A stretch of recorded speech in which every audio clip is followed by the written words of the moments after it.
아버지 하나님 감사드립니다. 오늘도 저희들은 주님의 약속 안에서 그 약속을 믿고 주님께서 약속해 주신 주의 성령을 기다립니다. 저희들 가운데 계시며 저희들을 깨우시며 저희들을 진리 가운데로 인도하시고 참된 주의 은혜의 자리로 인도해 주시는 주의 성령을 약속해 주신 바대로 믿고 주의 성령을 간구합니다. 저희들 각 사람 한 사람 한 사람에게 이 시간 성령을 보내어 주시고 임하게 하여 주시옵소서. 그로 인하여 우리가 하나님의 말씀을 나누고 듣고 하나님의 말씀 가운데 거할 때 주의 성령으로 말미암아 듣고 거하는 귀한 종들 되기를 소원하오며 예수님의 이름으로 기도하옵나이다. 아멘. 자, 하나님 말씀 나눕니다. 오늘은 이사야 제61장 1절로 3절입니다. 이사야 제61장 1절로 3절의 말씀입니다. 우리 함께 말씀을 먼저 봉독하도록 합니다. 주 여호와의 영이 내게 내리셨으니 이는 여호와께서 내게 기름을 부으사 가난한 자에게 아름다운 소식을 전하게 하려 하심이라. 나를 보내사 마음이 상한 자를 고치며 포로된 자에게 자유를 갇힌 자에게 노임을 선포하며 여호와의 은혜의 해와 우리 하나님의 보복의 날을 선포하여 모든 슬픈 자를 위로하되 무릇 시온에서 슬퍼하는 자에게 화관을 주어 그 죄를 대신하며 기쁨의 기름으로 그 슬픔을 대신하며 찬송의 옷으로 그 근심을 대신하고 그들이 의의 나무 곧 여호와께서 심으신 그 영광을 나타낼 자라 일컬음을 받게 하려 하심이라. 아멘. 자, 오늘부터 이제 이사야 61장의 말씀을 우리가 만나게 됩니다. 이 말씀을 통해서 우리가 정말 만나야 될 것은, 만나야 할 분은 하나님이시며 우리 아버지이시며 그 아버지께서 우리에게 주시는 그분의 말씀, 그 음성을 우리는 만나게 될 것입니다. 오늘은 이 본문 61장 1절로 3절을 다 하질 못할 것이고요. 특별히 1절 중에서도 맨 앞부분에 나와 있는 주 여호와의 영이 내게 내리셨으니 라는 이 말씀, 곧 이는 내게 여호와께서 내게 기름을 부으사라고 하는 그 부분까지만 아마 우리가 말씀을 나눠야 할 것입니다. 주 여호와의 영이 내게 내리셨으니 라고 하는 이 말씀은 여러분이 이렇게 잘 아시듯이 우리 주님께서 가버나움 나사렛 회당에서 이사야의 글을 펴시고 읽으신 그 부분, 바로 그렇게 인용되고 우리 주님에 의해서 다시 선포되었던 말씀으로 여러분 잘 알고 계신 것이죠. 그래서 이 말씀의 1차적 말씀 1차적으로 이루어지고 역사된 그분은 우리 주 예수 그리스도라는 사실을 우리가 익히 압니다. 그런데 우리 주님은 이미 하나님의 영이시잖아요. 하나님의 영으로 또 이 땅에 오신 것이죠. 하나님의 말씀이 되어 오신 그분께서 우리에게 굳이 이 이사야서의 61장 1절 이하 3절에 있는 말씀, 특별히 1절 이하에 있는 그런 말씀을 우리에게 들려주신 이유가 무엇일까라는 것이죠. 그것은 바로 우리를 위한 것이기 때문이며 우리 때문에 그런 것입니다.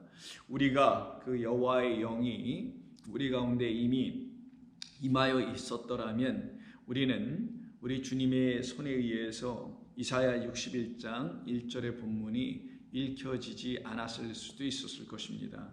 굳이 필요하지 않았을 거라는 거죠. 그런데 그 말씀을 당신께서 친히 읽어주신 것은 그 말씀을 듣는 청취자들, 듣는 그 사람들인 그 회당 가운데 있는 사람들 때문에 그런 것이라 그들을 위하여 또 읽어준 거 아니겠습니까? 그러니 이 본문을 그 회당 가운데 있는 사람들이 예수님을 통하여 들을 때 이렇게 들었을 겁니다. 주 여호와의 영이 내게 내리셨으니 라고 하는 것을 그 말하는 화자인 예수님에게 적용하여 본다면 예수님에게 임하였다라는 걸 말하는 것이나, 그 말을 듣고 있는 우리 주님 예수님으로부터 듣고 있는 회당 안에 있는 사람들의 청자의 입장에서 본다면 이 주 여호와의 영은 바로 회당 안에 있는 사람들에게 임하여야 할 일이라는 것을 알게 되는 것이죠.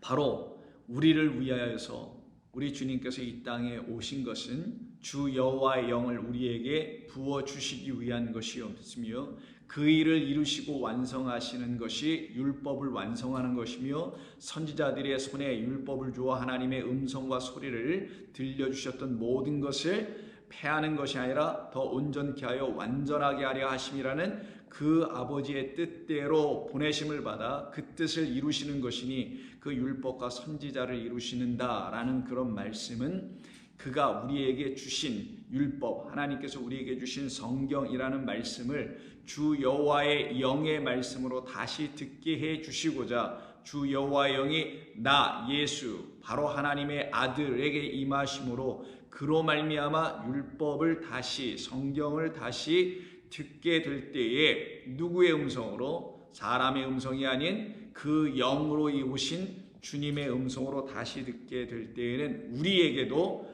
이와 같은 역사가 나타날 것인데 그것이 바로 주 여호와의 영이 저와 여러분 위에도 임하게 될 것이라는 것을 약속해 준 것입니다. 그런데 이 영이 아직 임하여 있지 않은 상태가 바로 저와 여러분들의 옛 모습이었다라는 것을 말합니다. 그러니 성경은 그 일을 이루시기 위해서 우리 주님께서 반드시 십자가에서 당신의 육을 버리시고 그 육 안에 담아놓으신 말씀 육신으로 오셨으니 육 안에 담아놓으신 말씀이라는 육의 본래의 실체, 육이 들춰내줘야만 나타나게 되는 그 실체인 말씀, 그 말씀을 영이라고 하는 것인데 그래서 나의 말은 영이요 생명이라 라고 하시는 그 영은 생명을 내주는 육의 죽음의 사건인 십자가의 사건을 통하여 우리에게 당신의 영을 부어주시겠다라고 하시는 것입니다. 그렇다면 우리 주님 예수님의 십자가의 사건의 죽음은 반드시 우리를 위해서 있을 수밖에 없었던 일이었음을 알아야 하는 것이며 그 일이 저와 여러분에게 정말 그 십자가의 뜻대로 들려지고 그 사건이 무엇인지를 알 때야만이 주 여호와의 영이 저와 여러분 위에 임하여 여호와께서 우리 모두에게 기름을 부으시는 역사가 나타나게 되는 것입니다. 그래서 우리 주님께서 부활하신 이후에 주의 제자들을 만나 다시 찾아가셔서 그들에게 훅 하고 그들의 코에 불어넣어 주신 것이 바로 성령이었죠. 그래서 성령을 받으라 라고 그들에게 다시 찾아가셔서 당신께서 이 땅에 오신 이유가 바로 영을 갖고 있지 않는 영은 하나님이십니다. 왜? 하나님은 영이시니. 영은 말씀입니다. 왜? 하나님은 말씀이시니까요. 말씀이신 영 곧 하나님을 그들에게 넣어주는 역사를 통하여 우리가 하나님의 아들들이 되게 하시기 위한 하나님의 그 거룩하고 놀라운 영광스러운 그 일을 우리 주님께서 그 뜻, 아버지의 뜻에 순종하여 이 땅에 오셔서 그 십자가에서 그 고난을 당하시면서까지 그 일을 이루신 것은 우리 위에 하나님의 영이 임하여 우리 모두도 우리 주님처럼 하나님의 아들 양자됨을 얻게 하려 하시려고 하신 뜻이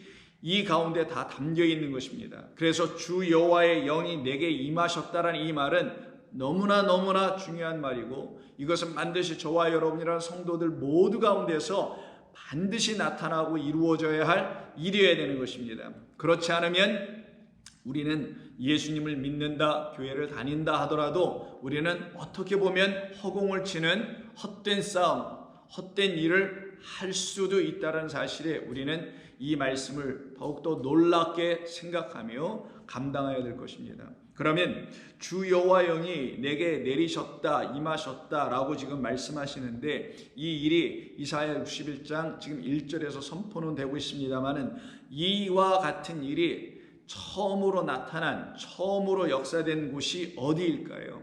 즉 주 여호와의 영, 하나님의 영이 임한 곳이 있다라는 것을 알려준 하나의 이야기가 처음으로 언급된 곳이 어디일까요?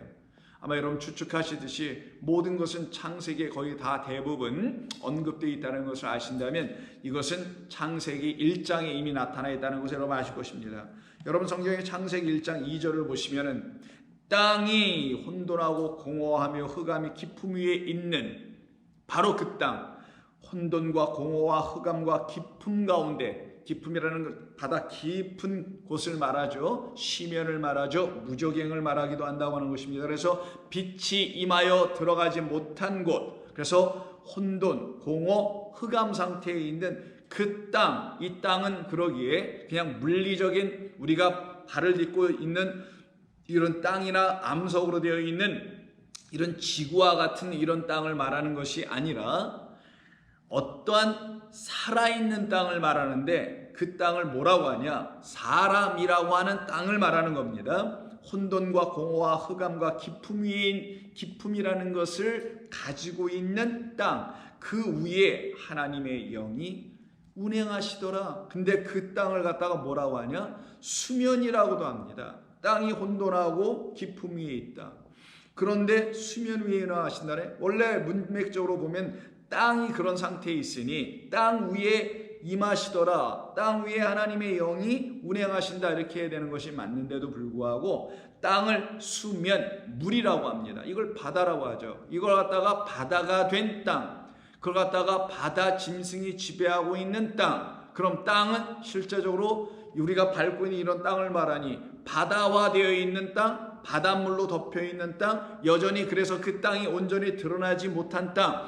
그러니 그 땅에다 하나님께서 하시는 일이 무엇이냐? 당신의 영을 부으셔서, 그래서 그 땅을 덮고 있는 그 물을, 바닷물을 제거해 버리는 거죠. 이 사건이 바로 하나님의 영의 임하심이네요. 그래서 여러분 잘 아시는 출애굽기에 이스라엘 백성들이 홍해 앞에 섰을 때, 홍해가 가로막고 있어 그 건너편으로 건너가지 못한 상황이 있을 때에 모세가 손에 들고 있는 지팡이를, 그 손을 내밀이 어떻게 돼요? 그 물이 갈라지는데 어떤 식으로 갈라지던가요? 구체적으로 설명한 것은 늦은 시간까지 계속 밤새도록 동풍이 불어라고 하죠. 그때 동풍이 동쪽에서 오는 루아흐라는 영입니다.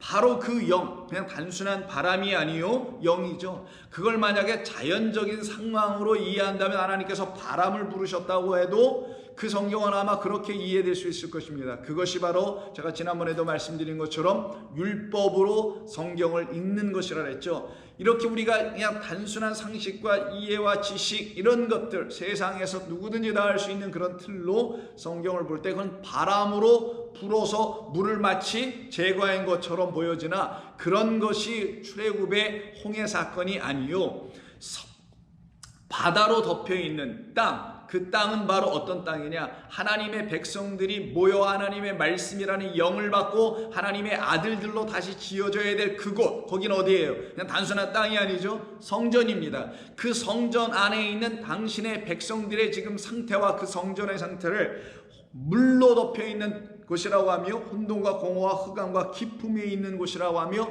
그곳에 누가 오실 거라고요? 하나님의 영이 오실 것이다. 그래서 예수님께서 그곳에 오시잖아요. 그 성전에 누구로? 하나님의 영으로. 영 누구로 오셨나요? 요한복음 통해 말씀으로 오시죠. 하나님의 아들로 오시죠. 주의 성령이 임한 그분으로 오시죠. 비둘기같이 임하신 그 성령으로 오시잖아요. 그래서 그곳에 임하셔서 그 안에 있는 물들을 다 없애버리는 홍해의 사건, 즉 출애굽의 사건을 이루어내시러 오신 것이죠. 그 출애굽을 십자가에서 이루어냈기 때문에 어떻게? 당신을 쪼개요, 나누어. 그래서 휘장이 쪼개요, 나누어져. 대로가 생기게 돼요. 즉 지성소 안으로, 영원한 아버지의 그 안으로, 그 나라로 들어갈 수 있도록 하시는 사건을 창세기 1장 2절에서 땅, 그 혼돈, 공허, 흑암, 기품으로 덮여있는, 물로 덮여있는 그 위에 하나님의 영이 임하신 것이다. 이걸 놓고 하나님의 영, 여호와의 영이 내게, 주 여호와의 영이 내게 임하셨다 라고 하시는 그분이 오셔서 하실 일, 그런 그분을 만나야 될 자들은 그 성전, 이 아래 세상이라는 종교, 성전, 예배당 등등 가운데 모여있는 우리들에게 오실 것이라는 것을 예언하신 것이며 약속하신 것이다. 그래서 성경을 이와 같이 읽고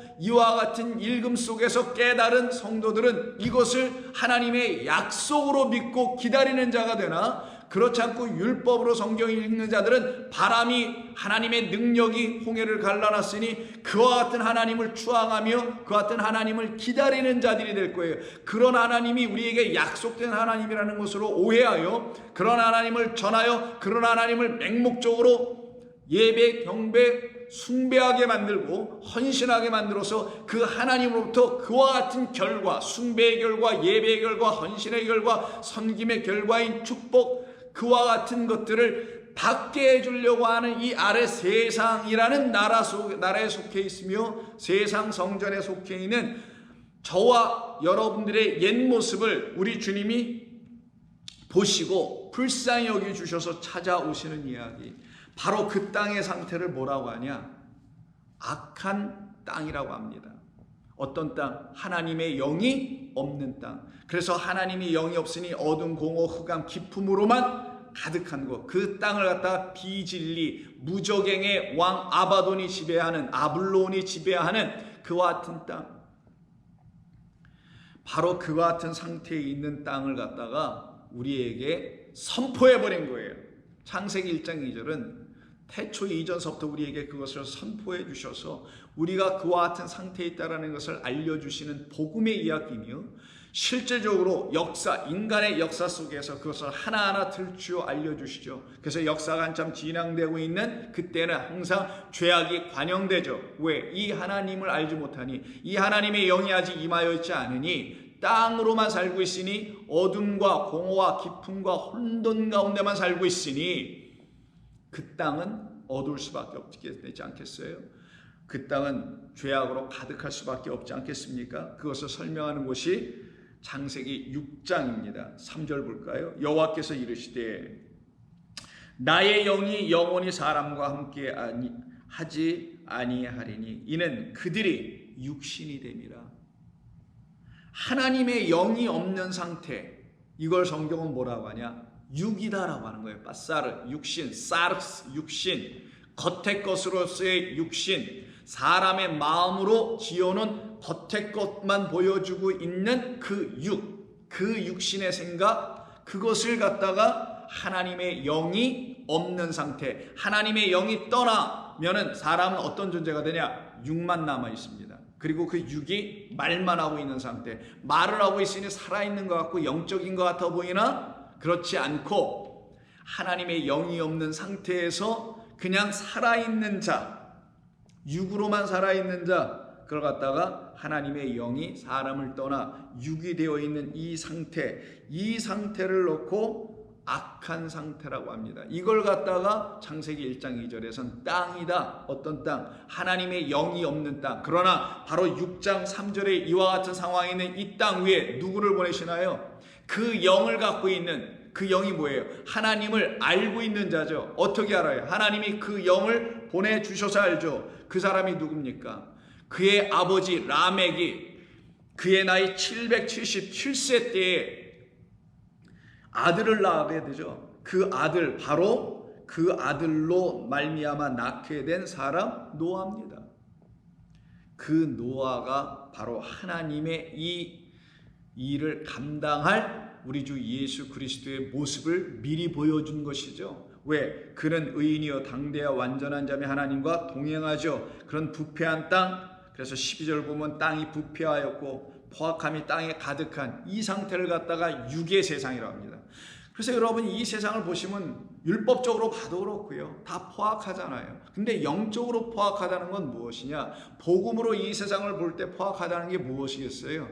하나님의 영이라는 말씀이 없어서 지금 저럴 수밖에 없다라는 것을 우리가 알아야 한다는 거예요. 이게 복음으로 성경을 읽는 사람들이 갖게 된 세계관, 이 세상을 바라보는 온전한 성도만이 가져야 될 눈인 겁니다. 그렇지 않으면 이 세상이 말하는 그런 가치관, 세계관, 인생관, 무슨 관관관, 그러다 관짝에 들어가요. 그런 데만 여지없이 남게 될 수밖에 없게 되지만, 우리 주님이 주시는 말씀에 의하여서 우리가 새로운 눈 보는 거니까, 새롭게 보는 그 관점을 갖게 된다면 성경도 새롭게 읽게 되고 보여지게 될 것이며, 그것으로 말미암아 세상을 다르게 보게 되지 않겠어요? 그때 복음으로 볼 수 있게 되는 거예요.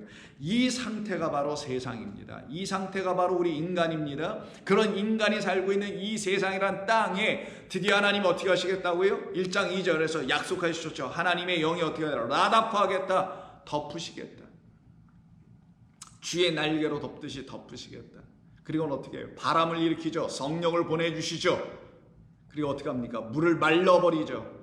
물을 말려버려서 그 가운데 길을 내주죠. 성전에 길을 내주죠. 그래서 지성소로 못 들어가고 그 마당과 뜰만 밟고 있으며 성소에서 머뭇거리며 제사나 지내다가 나오고 있는 그들에게 성소의 휘장을 열게 하시려고 성소를 잠시 휘장으로 닫아놓으신 것이 하나님이 우리에게 가르쳐 주시려고 하시는 보이는 것으로의 보육교제들이란 말이에요. 그런데 그 휘장으로 이 땅에 오신 분이 우리 주 예수 그리스도. 왜? 그 휘장이 다섯이네. 하늘의 1부터 5계명을 이 땅의 5으로 오신 보이는 하나님으로 오신 예수님께서 다 풀어 그것을 우리에게 온전한 것으로 주실 때 그가 주신 말씀 5말씀 진리의 말씀을 오병이어로 그 앞에 있는 영원한 아버지 하나님의 말씀의 뜻이 무엇인지를 깨달아 알아가게 하시는 이야기.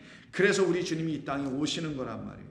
그런데도 불구하고 그런 창세기 1장 2절을 그냥 단순히 이 악한 세상으로만 생각하고 바라보고 답답한 이 세상, 어두운 이 세상, 그게 바로 율법으로 세상을 보는 거예요. 율법, 법으로 보는 겁니다. 법, 세상이 말하는 그런 법, 질서 이런 것들을 그냥 보고 마는 거. 그럼 세상이 악하게 보이고 답답해 보이고 답 없어 보이고 이런 것으로밖에 더 못 보겠어요. 그러니까 우리는 하나님만 찾으십시다. 그래서 광신주의에 빠질 수 있는 위험성이 있는 것이고 그 다음에 더 큰 문제들을 양산할 수밖에 없게 되지 않겠어요?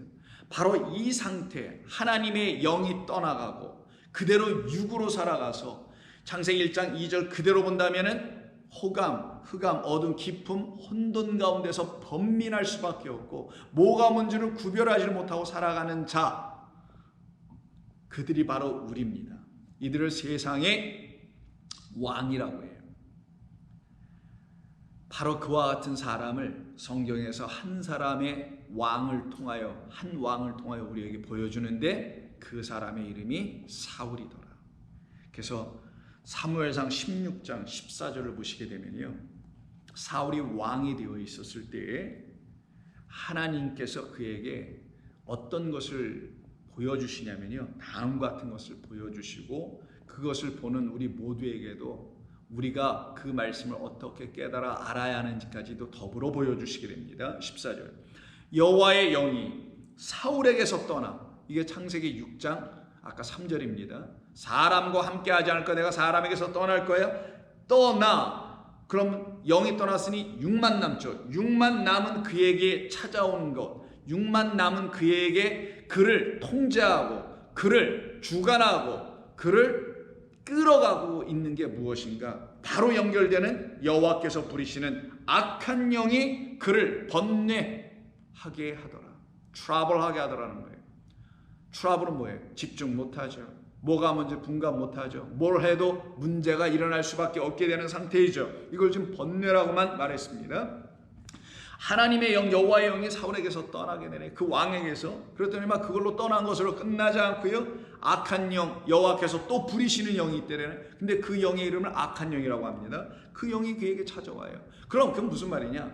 하나님의 영을 갖고 있지 못한 우리 인간이 하나님의 영을 갖고 있지 못하게 된다면 그런 인간은 보기에는 멀쩡하고 잘 사는 것 같고 온전한 일을 하는 것 같고 이 세상을 변혁하고 이 세상에 어떤 위대한 일들과 업적을 행하는 것 같고 이 세상을 사람 살게 합당하고 좋은 세상으로 살아가게 멋진 것으로 만드는 것 같아 보이나 하나님 보시기엔 어떻다고요?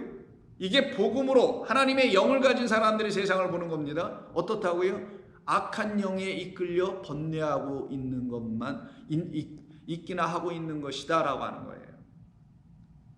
세상은 세상의 삶의 방식을 추구하며 그것이 최고인 줄만 알고 그것을 우리에게도 가르치려고 하고 있지 않습니까?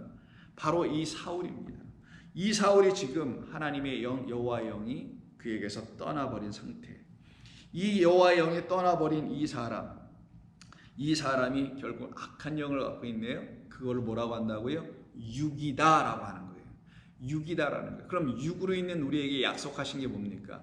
땅으로만 존재하고 있는 우리에게 약속하신 게 창세기 1장 2절 그 물 가운데 덮여서 죽어있는 우리에게 하나님의 영이 덮으시더라 라는 것을 임하시는 것이죠. 그때에 신하들이, 사울이 제정신이 아니고 이상한 말을 계속하니까 즉 악한 영이 왔다라는 건 뭐예요? 악한 말을 한다라는 거예요. 이상한 말을 한다라는 거예요.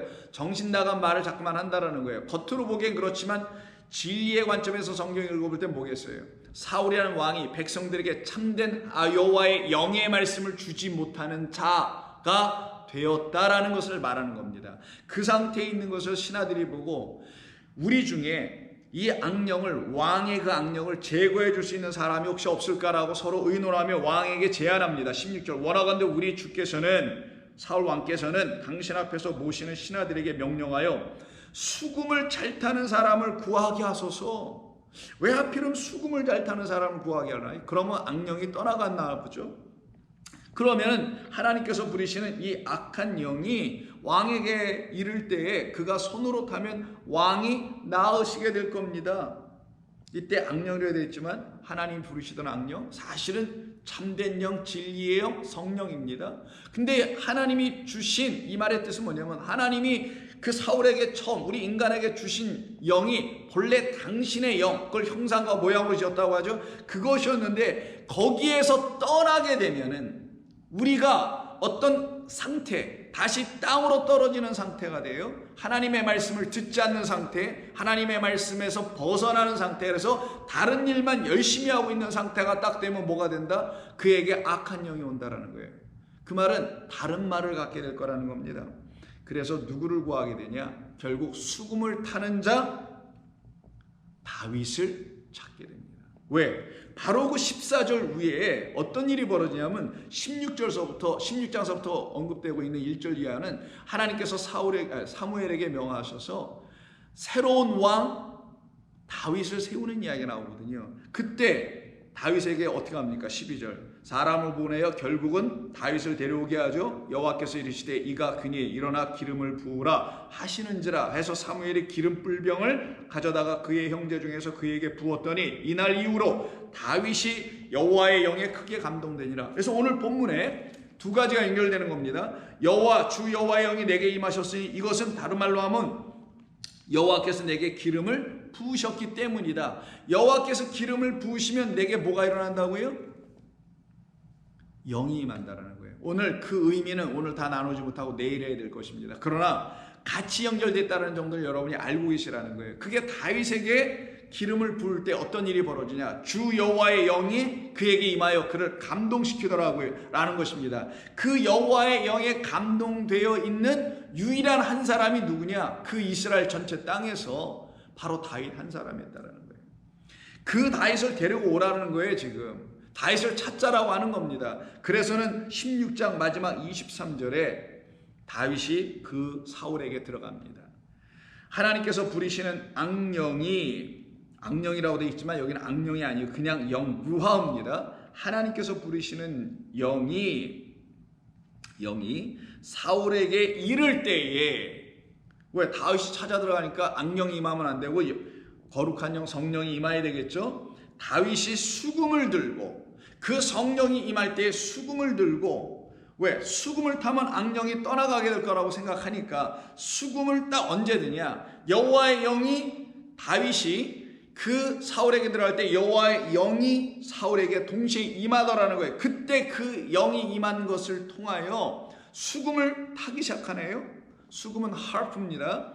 수금을 들고 와서 손으로 탄즉 사울이 나아버려요. 온전해져요. 악령이 떠나더라는 거예요. 주 여호와의 영이 다시 임하더라는 거예요. 뭘로? 수금으로 임하였다라는 거예요. 뭘로? 여호와의 영이 임하셨는데 여기에 수금이라는 게 끼지 않았으면 여호와의 영이 그에게 임하였어도, 사울에게 임하였어도 아무런 역사가 나타나지 않았을 거예요.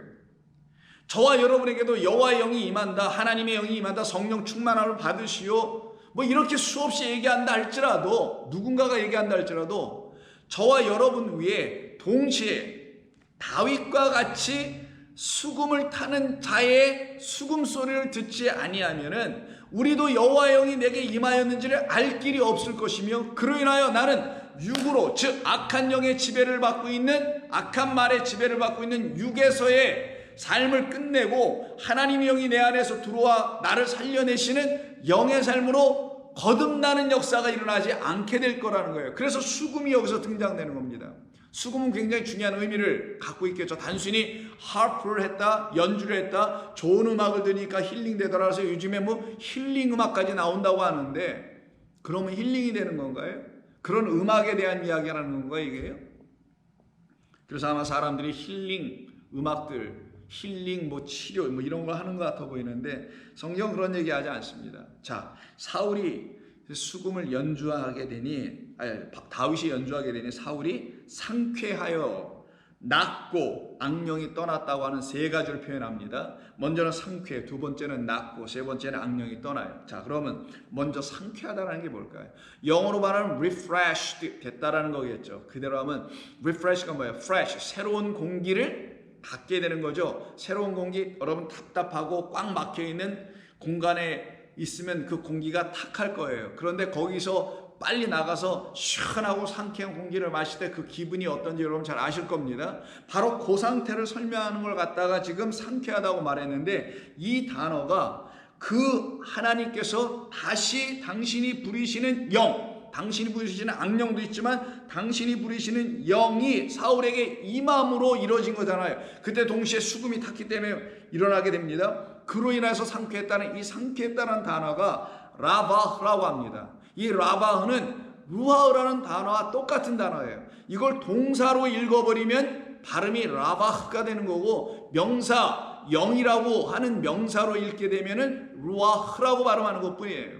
자음도 똑같고 모든 게 같습니다. 그러면 루하흐라는 하나님의 영은 어떤 것을 하기 위한 하나님의 영인가? 왜 그 하나님의 영이 혼돈하고 공허하며 깊음 위에 있는 땅에 왜 임하신다고 말씀하신 건가? 바로 이 악한 영에 지배받고 있는 육으로 존재하고 있는 사울에게 왜 임하는 이야기 속에 상쾌하다는 말이 왜 루아와 왜 또 관계가 있는 것인가? 그것은 다음과 같은 것입니다. 이 라바라는 것은 여러 가지 뜻이 있는데 먼저 refresh라는 말을 말씀드렸으니까 이제 됐고요. 두 번째는 사실 이게 첫 번째가 되지만 smell, 냄새를 맡다는 것이에요. 여러분 냄새는 뭘로 맡죠? 코로 맡습니다. 자, 코로 냄새를 맡으려면 숨을 들여 마셔야 돼요. 공기를 빨아들여야 돼요. 그러면 여러분에게 어떤 냄새가 들어올 거예요. 탄 냄새, 썩은 냄새, 매운 냄새 뭐 등등 이렇게 냄새가 들어올 겁니다. 즉 smell 한다라는 거예요. 무슨 말이냐? 주 여호와 영이 들어왔어요, 사울에게. 근데 그 영이 무엇인지를 가르쳐주는 다윗이 하는 일이 수금 타는 일. 주 여호와 영은 이런 거야. 주 여호와의 영이라는 그 말씀은 이런 거야 라고 수금이 지금 끼어들어 말을 하고 있어요. 그럼 수금이 여호와의 영을 지금 사울에게 온전히 주는 거죠. 어떤 것으로? 스멜하게. 어떻게? 그 공기를 빨아들이는 것처럼 뭔가를 흡입하도록. 그때 그가 흡입하는 게 뭐겠어요? 여호와의 영을 정말 흡입하는 거겠죠. 즉 스멜한다라는 그 뜻, 이 비유적인 설명 안에 담아놓으신 것은 단순히 냄새를 맡는다는 의미가 아니라 드디어 그에게 임하신 당신이 부리시는 당신의 영을 사울이 호흡할 수 있도록 다윗이 옆에서 도왔다라는 걸 의미하는 게 수금 타는 것이며 그 영을 호흡하게 되는 거예요. 호흡할 때는 들러 마시고 내뱉는 과정이 즉 들숨과 날숨의 반복이 우리가 숨을 쉬며 살아가고 있는 거잖아요. 그러니 이 숨을 쉴 때는 들숨과 날숨이라고 합니다. 들숨과 날숨은 우리 안에 악한 영, 사울 안에 지금 악한 영이 있는데 그 악한 영을 갖고 있는 그 영을 빼내기 위해서 그에게서 떠나가게 하기 위해서 무엇을 들여보내게 하는 거냐? 새 호흡을 들여보내게 하는 일, 새롭게 숨을 쉬게 하는 일. 그때 그에게 들어가는 건 하나님의 영이라는 것이 새 호흡으로 들어가서 그 안에 있는 악한 영이 떠나가게 하는 일, 이 일을 이루고 돕고 완성하는 게 수금 타는 일이었다는 거예요. 그리고 또 하나, 이 라바라는 이 단어는 또 다른 명사적 의미가 여러분 좀 전에 영이요 바람이요 이렇게 루하우로도 볼 수 있지만 어떤 것으로 뜻이 있느냐? 깨달음이라는 understanding이라는 이유가 또 있습니다. 자, 그러면 하나님의 영, 성령이라는 것은 말씀인데 그 말씀이라는 영은 우리에게 뭘 주어요? 깨달음을 주시려고 하는 것이다. 근데 어떻게 우리가 하나님의 말씀을 하나님의 영의 말씀으로 깨달을 수 있어요? 세상의 방식, 세상의 어떤 삶의 내용으로 이해하고 깨닫는 게 아니라 그래서 율법적 판단으로 성경을 이해하여 율법주의적 신앙생활, 율법주의자가 되는 게 아니라 그걸 멈추고 끝내게 하실 수 있는 것은 무엇이냐? 하나님께서 우리에게 영을 부으실 때, 루하를 주시면 그 영을 가지고 우리가 어떻게 해야 된다고요? 주의 성령을 통해서 하나님의 말씀을 깨달아 알게 하실 것이며 우리는 또 될 것이며, 그때 깨달아 알게 되면 우리 가운데 어떤 게 들어와요? 우리가 새롭게 되다, refreshed, 완전히 새롭게 되다, 새로운 피조물이 되고 새롭게 하나님의 영을 들여마시고 들숨과 날숨을 통하여 여호와의 영이 들어오는 역사를 체험하게 하더라.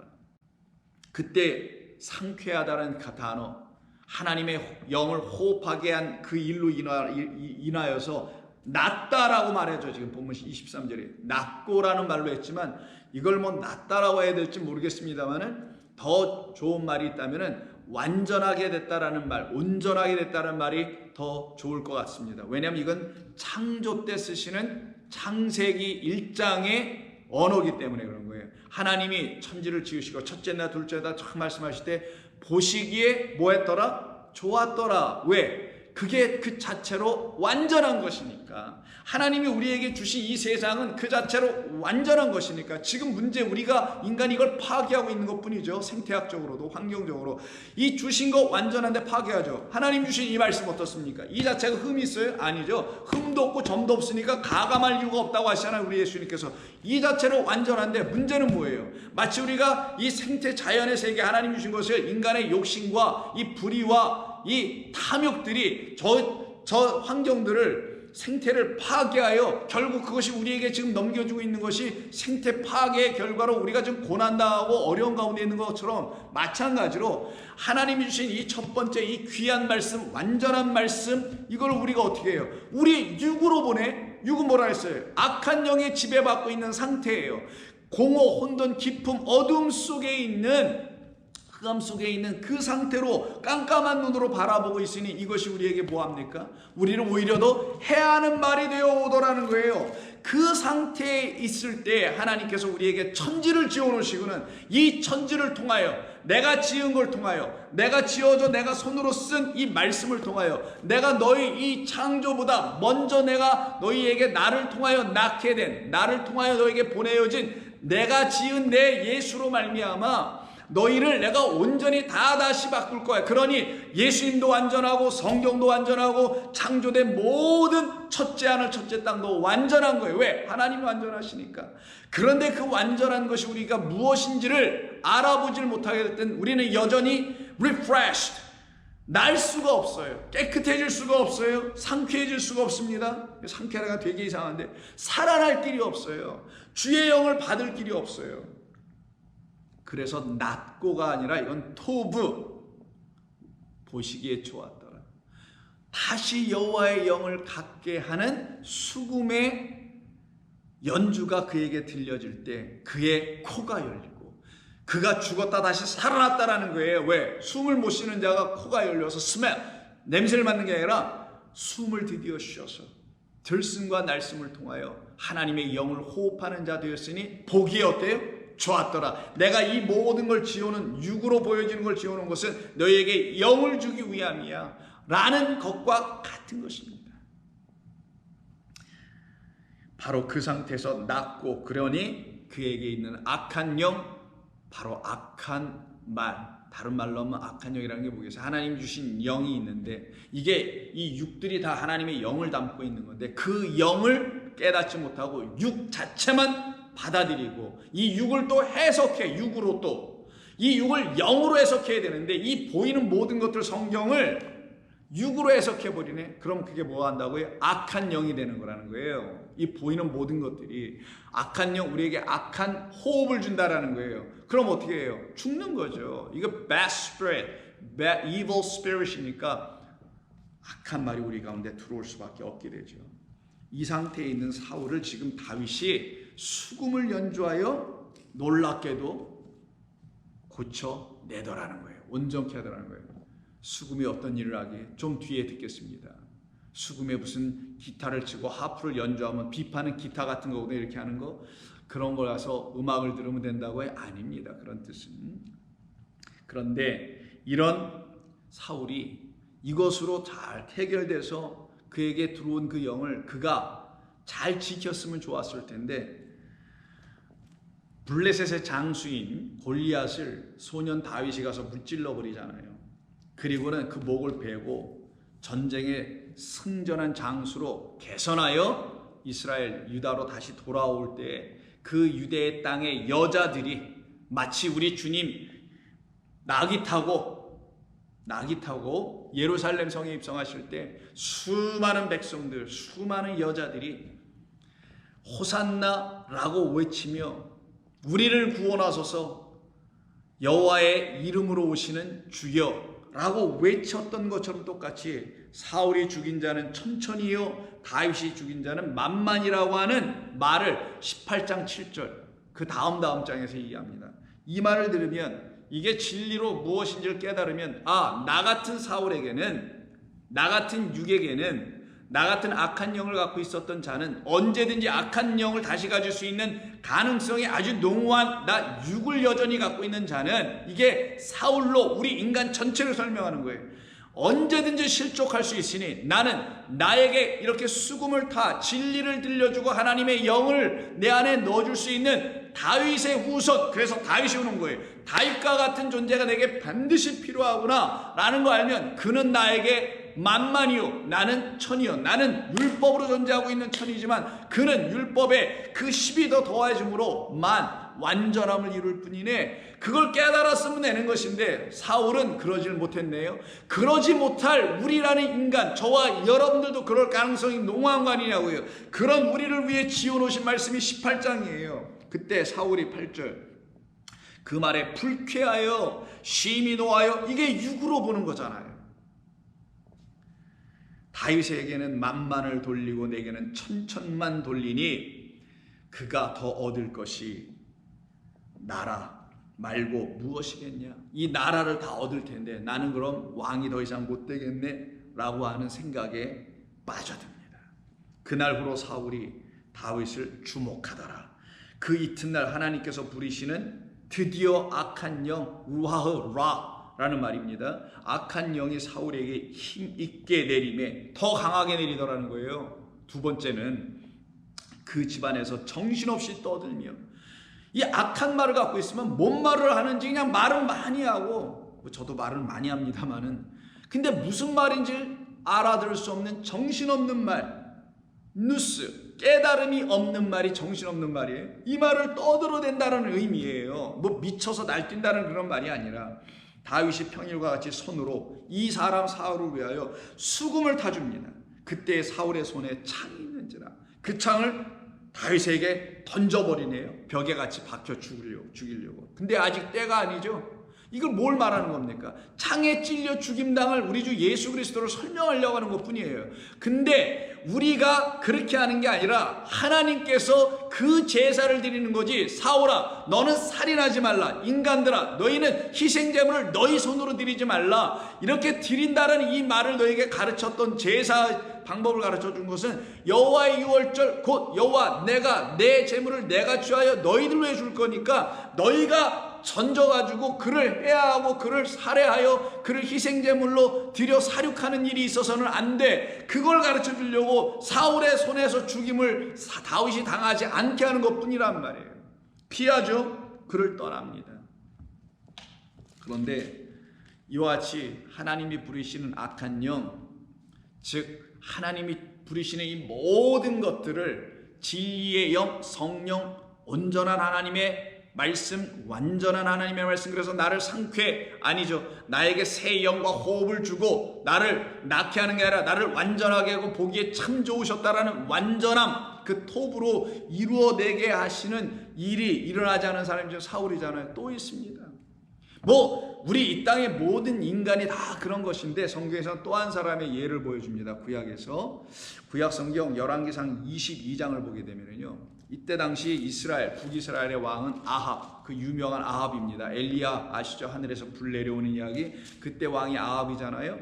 그 아합 왕에게 맞서서 여러분 아시는 18장에 보시게 되면 하나님의 종 엘리야가 하나님을 온전히 믿는 그 사람에게만 성령이라는 그 불이 임할 것이라는 것을 약속한 그대로 이루어 주시는 것을 갖고 있는 제단 아래만 하나님의 불 여호와의 불이 임하죠. 그러나 사람이 스스로 자기가 만들어 놓은 제단에는 불이 임하지 않는다는 것을 보여주죠. 이때 바알의 선지자가 450명이요 아세라 선지자가 400명입니다. 이들을 자기의 늘 호위무사처럼 자기에게 길흉화복 같은 자기가 원하고 자기가 듣고 싶어하는 말, 난 이런 말 듣고 싶어, 이런 것을 왕의 마음을 눈치챈 그들이 그 왕의 비유를 상하게 하지 않게 하려고 그냥 거짓된 말을 함부로 말하고 있는 이 제사장들과 이런 선지자들이 있었어요. 그런 선지자들로 제사장들로 우글거리고 있는 당시의 유다 땅과 그리고 이스라엘 땅에 그래도 하나님이 부르시는 귀한 하나님의 영을 갖고 있는 종들이 있겠죠. 그 이야기하고 만나는 겁니다. 자, 18장에서는 그 사람이 엘리야였지만 22장에는 좀 상황이 달라서 여기서는 다른 하나님의 종 선지자의 이름 미가야라는 사람이 등장이 되는데, 이 미가야 선지자가 어떤 과정에서 지금 아합에게 등장을 하게 되냐, 그 내용은 22장 1절 이하에 있습니다. 내용은 즉슨 이런 거예요. 다 읽을 수는 없지만 간략하게 설명드리면, 당시 이스라엘, 북이스라엘과 남유다로 나눠졌는데 남유다의 왕은 여호사밧이라는 왕이 있었고 북왕국은 말씀드린 대로 아합이 왕이었던 거예요. 근데 그 옆에 있는 아람 왕이 있었어요. 아람 나라가. 그 나라를 이스라엘 왕인 아합이 쳐서 그 땅을 좀 빼앗아 갖고 싶은데 3년을 전쟁 없이 지냈지만 이제는 저것이 탐이 나는 거예요. 그래서 혼자 전쟁하면 좀 안 될 것 같고, 그래서 남유다의 왕인 여호사밧을 꼬십니다. 그리고는 그를 꼬드겨 가지고 우리 저 아람을 쳐서 우리가 거기에 있는 땅도 갖고 재물도 갖고 공물을 받고 뭐 세금을 걷어들여서 우리를 부국강병하게 합시다. 그래서 우리의 권력을 더 탄탄하게 합시다 라는 걸로 이야기를 시작합니다. 그때 여호사밧이 5절에 그 이스라엘 왕 아합에게 청합니다. 그렇다면 먼저 우리가 여호와의 말씀이 어떠하신지 한번 물어봅시다. 즉, 이 전쟁이 여호와의 전쟁이어야 되는데, 여호와의 손에 달려야 하는데 그런 전쟁인지 아니면 이거 사람의 전쟁인지 우리 알아봅시다 라고 하여 묻게 돼요. 그때 이스라엘 왕 아합이 6절에서 대답하기를, 이에 선지자 400명쯤 모으고 그들에게 물어봐요. 내가 길랄 라못에 가서 싸우랴 말랴. 그 거짓 선지자들 400명이 이르되, 아까 아세라 선지자 400이라 그랬죠. 그 400명이 뭐라고 얘기를 하냐면 이렇게 얘기합니다. 올라가소서, 싸우랴 말랴, 싸우소서라는 거죠. 주께서 그 성읍을 왕의 손에 넘기시리다. 이때 이들이 말하는 주가 누굴까요 도대체? 그들도 그들이 믿는 하나님이 있었다라는 거예요. 똑같이, 겉으로 보기에 똑같이 다 하나님이죠. 바알이 주는 아니니까. 그때 왕의 손에 하나님께서 다 넘기실 것입니다. 여호사밧이 이 말을 들어요. 이르되, 좀 이상한데 이렇게 400명 중에 단 한 사람도 반대가 나오지 않고, 뭐 예를 들어서 투표할 때 뭐 반대도 있고 그러잖아요. 근데 한 사람도 반대 없이 모든 400명이 이구동성으로 똑같은 말을 똑같이 합창을 하고 있는 게 이상한 거예요. 여호사밧이 보니까. 그래서 여호사밧이 이렇게 말을 해요. 이 사람들 400명 외에 우리가 여호와께 우리가 이 전쟁을 해야 하는지 말아야 되는지 여호와 하나님의 뜻을 물을 만한 여호와의 선지자가 여기 있지 않습니까? 이때 말할 때는 여호와의 선지자를 묻습니다. 이들 말고 진짜 여호와의 선지자는 없습니까? 이 400은 여호와의 선지자라고 붙여주지 않아요. 그냥 선지자 400이라고만 했단 말이에요. 6절에서. 근데 여호사밧은 우리에게 성경의 그 진리를 알려주려고 뭐라고 표현하냐면 여호와의 선지자라고 말합니다. 여호와의 선지자는 여호와를 증거하며 여호와를 전하는 선지자겠죠. 그때 이스라엘 왕이 여호사밧에게서 말하되, 아직도 아물라의 아들 미가야라고 하는 한 사람이 있기는 하나 그로 말미암아 여호와께 그래서 물어볼 수는 있으나 그는 항상 내게 대하여 저 400명하고는 정반대의 말을 하더라는 거예요. 어떤 말? 길한 일, 길흉화복 중에 나한테 좋은 일, 길한 일은 예언해 주지 아니하고 흉한 일만 예언하기로 내가 그를 미워하고 있어. 그런데도 당신이 꼭 그 사람의 말을 한번 듣고 싶다면 내가 불러오겠어 라고 해서 불러오게 합니다. 17절, 그가 이르되 내가 보니 온 이스라엘의 목자 없는 양같이 산에 흩어졌는데 여호와의 말씀이 이 무리에게 주인이 없으니 각각 평안히 자기 집으로 돌아갈 것이라 하였나이다 라고 하는 미가야의 말을 듣기 시작하는 거예요. 미가야는 와서 이 얘기를 하는 거예요.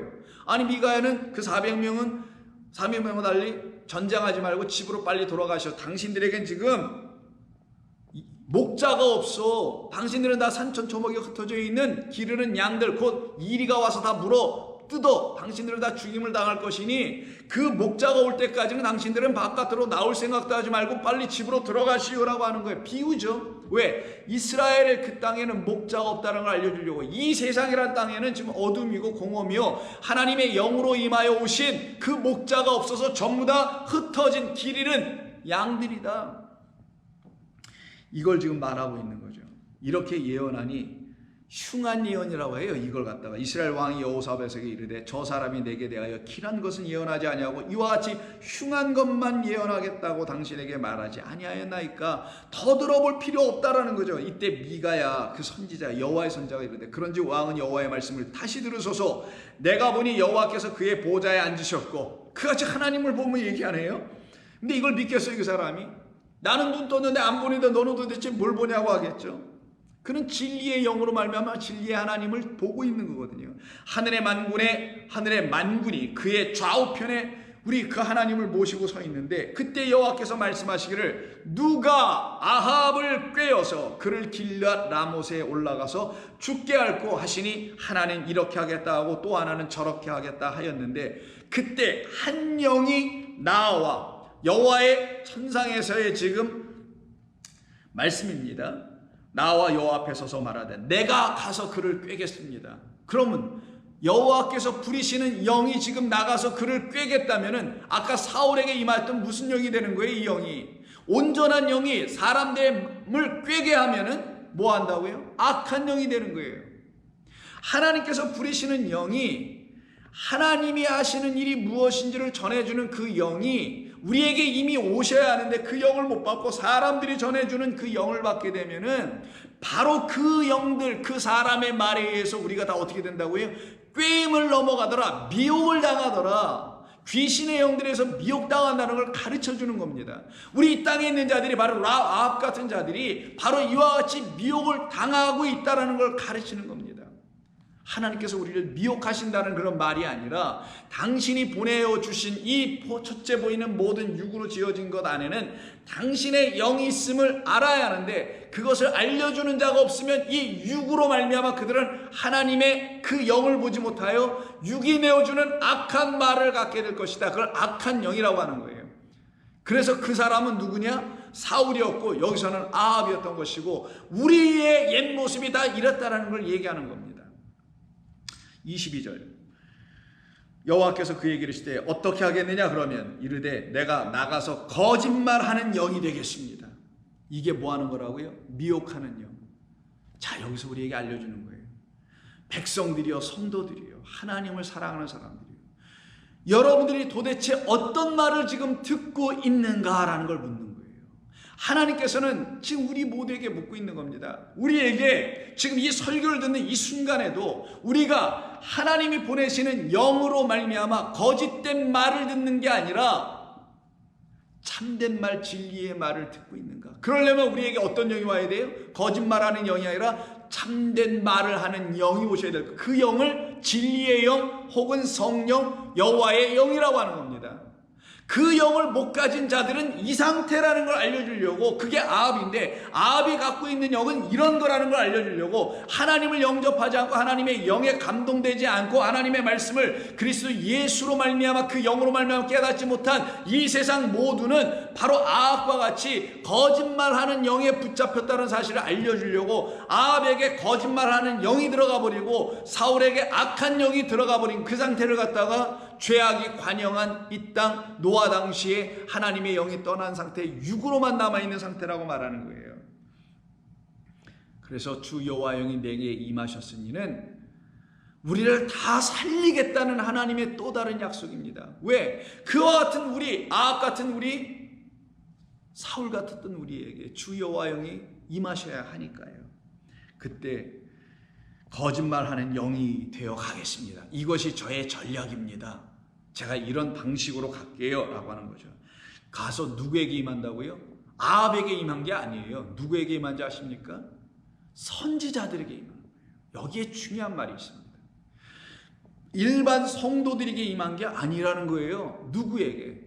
이 아래 세상 땅 물로 덮여 있는 그 거짓된 바다의 물로 덮여 있는 바다 짐승, 땅의 짐승에게 붙잡혀 있는 것을 알려주는 선지자들에게 임하겠다라는 거예요. 보세요. 21절 다시 여호와께서 그에게 이르시되 어떻게 하겠느냐? 전략이 뭐냐? 그랬더니 내가 가서 거짓말하는 영으로 둔갑을 할게요. 되어 그의 모든 선지자들의 입에 있겠나이다. 그럼 이 선지자들이 하는 말은 자기 나름대로는 온전한 말을 한다고 하지만 거짓말을 하고 있는 말만 하겠죠. 이들을 갖다가 거짓 선지자, 거짓된 영을 갖고 있는 자들이라고 하는 겁니다. 그들 위에 임한 거예요. 그들이 저와 같은 목사들인 것입니다.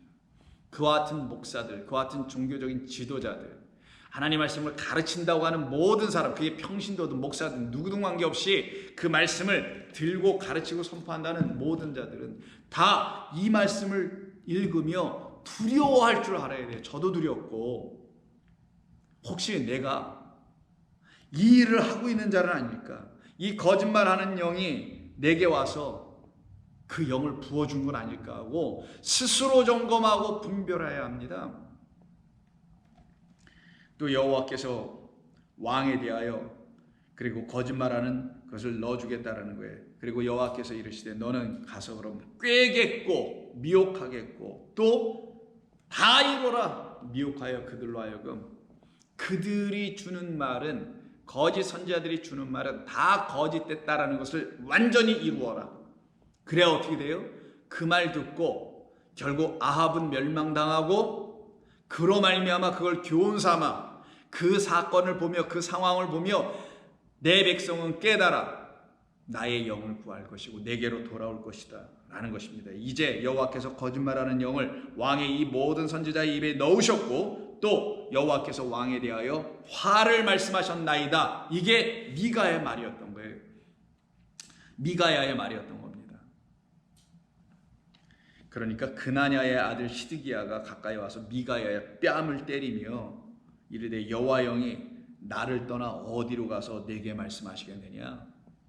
나에게 그 영이 있다고 호언장담하고 있죠. 그런 그에게 미가야가 말하기를 이르되 내가 골방에 들어가서 숨는 그날에 너는 그 하나님을 보게 되리라. 그러면 이 하나님의 영이 없으므로 죽어갈 수밖에 없고 그 어둠 속에 흑암 속에 육으로 남아있다라는 그 상태가 뭐냐? 거짓된 말을 갖고 있음을 알려준다라는 거예요. 우리가 하나님의 말씀을 가지고 진리를 가져야 하는데 이 하나님의 말씀을 가지고 하나님의 진리를 갖지 못하고 거짓된 말을 여전히 갖고 있을 수 있었다라는 것을 증거하고 가르치고 있는 것입니다. 이런 상태를 악한 영에 붙잡힌 자라고 하는 겁니다. 이 악한 영에 붙잡혀 있는 저와 여러분을 위해서 주의 영이 이제 어떤 한 분에게 임하네요. 그 말은 뭐 우리 주 예수 그리스도만이 어떤 영을 갖고 있어요? 그 영을 갖고 있다. 누구 영? 그의 아버지의 영. 아버지는 말씀. 그 영을 갖고 우리에게 오셔서 거짓에서 진리로, 악한 말에서 선한 말, 참된 말을 할 수 있는 자, 죽이는 말에서 살리는 말. 그래서 이 전쟁에 나가면 다 죽는 거니까 죽이는 말에서 살리는 말. 목자 없어서 흩어진 양이 아니라 목자, 선한 목자 만나서 쉴 만한 물가, 그 푸른 초장으로 인도하는 선한 목자로 이끌어내시는, 만나게 하시는 그 일을 이루시기 위해서 오시는 분이 우리 주 하나님 곧 예수 그리스도였었다라는 걸 61장 1절이 주 여호와 영이 내게 내리셨으니 이는 여호와께서 내게 기름을 부으사 가난한 자에게 아름다운 소식을 전하게 하려 하심이라 라고 말씀합니다. 그럼 우리 주님께서 이 땅에 오셔서 가난한 자, 고난당한다는 의미입니다. 그럼 우리에게 오셔서 말씀을 온전히 다시 줘야 되겠죠. 거짓 선지자들에 의해서 바리새인, 제사장, 율법사, 서기관 등등의 거짓 선지자들을 표방하는 모든 사람들, 이들에게 의해서 거짓된 말을 듣고 귀신 들려있는 상태, 바알세불에 걸려있는 상태에 있는 이 땅에 오셔서 그 악한 영을 어떻게 하시겠어요? 다윗이 사울에게 수금을 타 그 악한 영을 그에게서 나가게 할 때 그에게 새로운 영, 새 호흡, 새 포도주, 바로 그것을 넣어주시는 것처럼 우리 주님이 이 땅에 오셔서 그 일을 감당하셔야 되지 않겠습니까? 그래서 우리 주님이 오신 것입니다. 이 땅에 오셔서 하시는 일은 그 악한 영의 말을 갖고 있는 선지자 400들을 일거에 다 제거해버리는 역사를 이루시는 것이죠. 그것을 어디서 완성하신다고요? 십자가에서 완성하신다. 왜? 십자가는 육을 멸하는 시간, 육을 멸하는 사건이기 때문이에요. 우리의 육신, 예수님의 육신 아니죠. 그건 보이는 비유 표적이고 진짜 육은 바로 하나님의 영을 갖고 있지 못한, 그래서 악한 말을 여전히 갖고 있는 우리들, 그래서 우리의 말과 생각과 우리의 모든 행위가 악할 수밖에 없는 그런 우리의 육을 완전히 우리 가운데서 제거해 줄 거라고 약속하신 그 뜻을 이루시려고 오신 것이 십자가로 오신 것이며, 거기서 이루셔서 그래서 너는 가서 꿰겠고 그리고 이루어라, 완전하게 이루셔서 우리에게 드디어 어떻게 해요? 맞아요. 당신을 통해서 주 여호와의 영이 내게 임하셔서 이제 나도 복음이 되어 그 복음을 전하는 그리스도인의 일꾼 되게 하시려고 하셨던 거군요. 그러니 당신은 바로 바알세불에 붙잡혀 있는 나에게 오시는 것이 마땅합니다라고 고백하고 그 여호와의 영을 사모하는 저와 여러분이 되어야 되지 않겠습니까? 그런 사람들에게 들려주는 말씀이 마태복음 12장 22절 이하입니다. 이것은 오늘 다 할 수가 없으니 내일 같이 또 말씀을 나누며 주 여호와의 영이 드디어 우리에게 임하심이 어떤 것인지를 철저히 온전하게 알아. 세상 사람들이 말하는 성령이 임하셨네, 성령 충만하네, 이런 말로 표현하고 있을 때 그 말의 의미가 무엇인지 잘 모르고 표현하고 말하고 누구에게 또 그렇게 말해주는 게 아니라 주 여호와 영이 임하신다는 의미가 무엇인지를 이번 계기를 통해서 보다 깊이 있게 그리고 온전하게 알게 돼요. 다시 수금을 타줄 때 여호와 영이 사울에게 그리고 우리에게 임하여 우리가 상쾌해지고 낳게 되고 악한 영이 떠나가는 역사가 우리 모두에게도 동일하게 일어나게 될 줄로 믿고 함께 기도하며 이 말씀을 계속해서 나누기를 원합니다. 기도하겠습니다. 아버지 하나님 감사합니다. 오늘 주신 이 귀한 말씀을 통하여 우리의 영혼을 살려내시고 우리를 온전케 하신 아버지 하나님께 감사드립니다.